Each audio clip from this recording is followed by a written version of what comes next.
Izinhlaka ezigqugquzela ukuba khona kwale midlalo zineqholo elikhulu ukuthi le midlalo izodonsa amehlo abantu abaningi, ukuhambela esifundazweni i-Eastern Cape, nokuzokhulisa umnotho, ikakhulukazi wezindawo ezakhele iNelson Mandela Bay.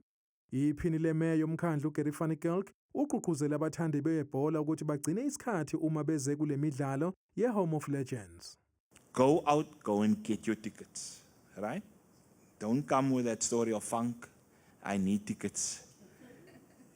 Second thing, and this is very, very important, arrive early.